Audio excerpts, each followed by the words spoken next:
Bangladesh cricket বোর্ডে সবচেয়ে সুখের চাকরিটা করেন গাজী আশরাফ হোসেন লিপু। প্রধান নির্বাচক হয়েও দলের খারাপ পারফরমেন্সের কোনো আঁচ লাগে না তার গায়ে। আগে তাও কোন ক্রিকেটার কেন দলে এসেছেন সেটার একটা ব্যাখ্যা পাওয়া যেত নির্বাচকদের কাছ থেকে, কিন্তু এই সব ব্যাখ্যার ঊর্ধ্বে এখন গাজী আশরাফ হোসেন। গদবাঁধা ভিডিও বার্তাতেই শেষ তার দায়িত্ব। সিলেট টেস্টে ভরাডুবির পর ওপেনিং পেয়ার নিয়ে যখন চারদিকে প্রশ্নের ঝড়, তখন এনামুল হক বিজয়কে ডেকে পাঠান নির্বাচকরা। ডিপিএলে উঠতে থাকা বিজয়কে দিয়ে কোনো রকমে একটা সমাধান খুঁজে নেয়ার চেষ্টা, কিন্তু 50 ওভারের পারফরমেন্সে কিভাবে একজন সাদা পোশাকে সুযোগ পায় নেই তার কোনো ব্যাখ্যা। এবার বিষয়টা নিয়ে নিজের হতাশা প্রকাশ করলেন tiger head coach Phil Simmons. দেশের ঘরোয়া ক্রিকেট সিস্টেম এবং ক্যালেন্ডার নিয়েও অসন্তোষ জানিয়েছেন ক্যারিবিয়ান বস। এটা কখনোই আদর্শ উদাহরণ নয়, এভাবে কাউকে দলে নেওয়া উচিত না। কিন্তু বাংলাদেশের ক্রিকেট সিস্টেমটাই তো এমন, এখানে ঘরোয়া ক্রিকেটে সবার শেষে হয় লঙ্গার ভার্সন ম্যাচ।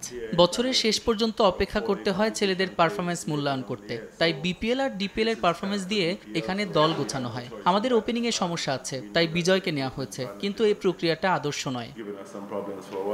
বাংলাদেশ জাতীয় দলের কোচ হিসেবে 6 মাস হয়ে যাচ্ছে ফিল সিমন্সের। চ্যাম্পিয়ন্স ট্রফি পর্যন্ত আপৎকালীন দায়িত্ব পালন করার পর এবার 2027 পর্যন্ত চুক্তি ক্যারিবিয়ানের সঙ্গে, কিন্তু সিমন্সের অধীনে বাংলাদেশের পারফরমেন্স আহামরি নয়। জিম্বাবুয়ে সিরিজেও এখন পর্যন্ত পাস মার্ক পাওয়ার মতো কিছুই করতে পারেননি তিনি।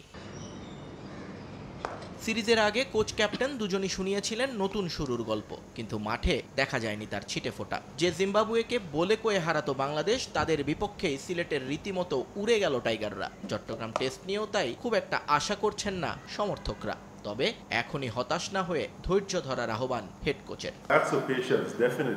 বাংলাদেশের মানুষকে বলবো, একটু ধৈর্য ধরুন। আমি জানি এখানে ক্রিকেটের প্রতি মানুষের ভালোবাসা অনেক বেশি, এখানে ক্রিকেট নিয়ে মানুষের আবেগ কাজ করে। তবে আমি ধৈর্য ধরতে অনুরোধ করছি। ছেলেরা ঠিক কাজটা ঠিকভাবে করার চেষ্টা করছে, আমরাও কাজ করছি যাতে সবকিছু ঠিকঠাক হয়। আমাদের একটু সময় দিন। ঠেকিয়ে 200 রান করার পক্ষে আমি না। যে পরিবর্তনের কথা বলছি তার জন্য কিছুটা সময় লাগবে।